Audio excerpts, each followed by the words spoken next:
Hello दोस्तों। कैसे हैं आप सब। तो आज हम लोग एक नए टॉपिक के बारे में बात करेंगे। आज हम लोग बात करेंगे अपॉइंटमेंट ऑफ ऑडिटर।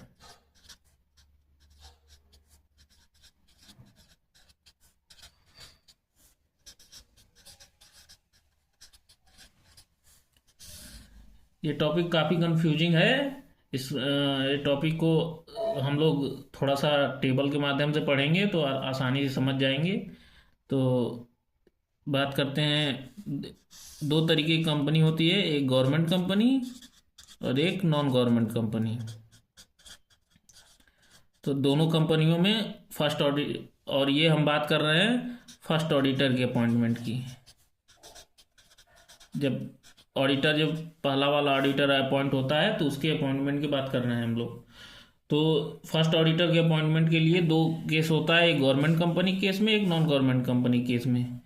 तो ये रूल, हम एक रूल बात करते हैं। वो रूल ये है 60-30-60। गवर्नमेंट कंपनी केस में और नॉन गवर्नमेंट कंपनी केस में 30 और 90। ये फॉर्मूला है। इस फॉर्मूला के तहत हम लोग आसानी से फर्स्ट ऑडिटर के अपॉइंटमेंट को समझ सकते हैं। तो देखते हैं किस तरीके से ये काम करता है रूल। तो 60, देखिए 60 डेज है। ये है सी ए जी अपॉइंट करेगा फर्स्ट ऑडिटर को विथ इन 60 डेज। और अगर सीएजी नहीं कर पाता है तो अगले 30 डेज में बोर्ड ऑफ डायरेक्टर्स करेंगे अपॉइंट। और अगर बोर्ड ऑफ डायरेक्टर्स नहीं कर पाते हैं तो उसके अगले 60 डेज में मेंबर्स अपॉइंट करेंगे फर्स्ट ऑडिटर को। ये केस है गवर्नमेंट कंपनी केस में। अब हम बात करते हैं नॉन गवर्नमेंट कंपनी केस में। नॉन गवर्नमेंट कंपनी केस में 30 डेज के अंदर बोर्ड ऑफ डायरेक्टर करेंगे। और अगर बोर्ड ऑफ डायरेक्टर फेल हो जाते हैं अपॉइंट करने में तो अगले 90 डेज में मेंबर्स करेंगे।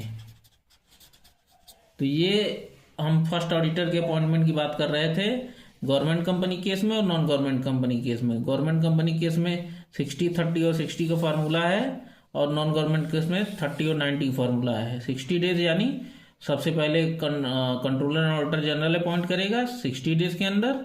और अगर ये फेल हो जाता है तो बोर्ड ऑफ डायरेक्टर्स अपॉइंट करेंगे 30 डेज के अंदर। अगर ये फेल हो जाते हैं तो 60 डेज के अंदर मेंबर्स अपॉइंट करेंगे फर्स्ट ऑडिटर को। और नॉन गवर्नमेंट कंपनी केस में 30 डेज के अंदर बोर्ड ऑफ डायरेक्टर्स अपॉइंट करेंगे। और अगर ये फेल हो जाते हैं तो 90 डेज के अंदर मेंबर्स अपॉइंट करेंगे। चलिए हम सब्सिक्वेंट ऑडिटर के बारे में बात करते हैं कि सब्सिक्वेंट ऑडिटर तो चलिए अब देखते हैं सब्सिक्वेंट ऑडिटर किस तरीके से सब्सिक्वेंट ऑडिटर का अपॉइंटमेंट होता है। तो जब इसमें भी दो कंपनी केस में, गवर्नमेंट कंपनी और नॉन गवर्नमेंट कंपनी। तो गवर्नमेंट कंपनी के केस में हम देखेंगे कि सब्सिक्वेंट ऑडिटर का जो है अपॉइंटमेंट सीएजी करेगा। और with in 180 days of the beginning of the financial year. Financial year के बिगिनिंग के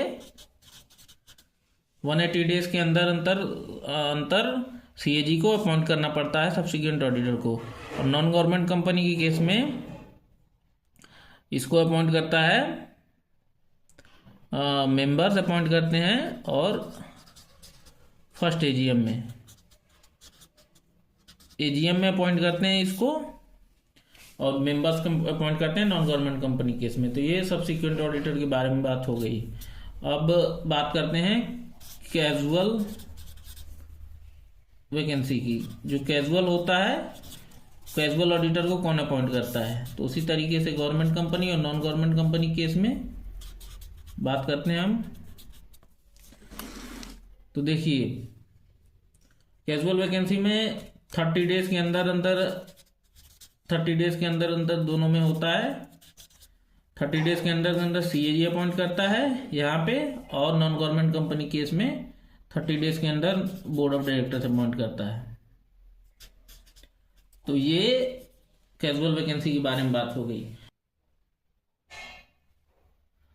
तो सब्सिक्वेंट ऑडिटर के बारे में बात कर लिए हम लोग। 180 डेज में सीएजी अपॉइंट करेगा, और नॉन गवर्नमेंट कंपनी केस में मेंबर्स अपॉइंट करेंगे फर्स्ट एजीएम में। और कैजुअल वैकेंसी 30 डेज के अंदर अंदर दोनों में होगी। फिर यहाँ सीएजी करेगा अपॉइंट और यहाँ बोर्ड ऑफ डायरेक्टर्स करेगा। एक बात और ध्यान रखना है, वो है ADT1। ये ADT1 क्या है? ये ADT1 है कि जब भी अपॉइंटमेंट होता है ऑडिटर का, तो हम ROC को सूचना देते हैं ADT1 में। ये फॉर्म होता है, फॉर्म नंबर ADT1, इसमें हम ROC को सूचना देते हैं। तो ये हो गया, आज हम लोग ने देखा है अपॉइंटमेंट ऑफ ऑडिटर के बारे में कि किस तरीके से फर्स्ट ऑडिटर, किस तरीके से सब्सिक्वेंट ऑडिटर, किस तरीके से कैजुअल वैकेंसी की फील होती है, और ADT1 क्या होता है। तो चलिए दोस्तों, आगे किसी और टॉपिक के बारे में बात करेंगे। आज के लिए बस इतना ही, धन्यवाद।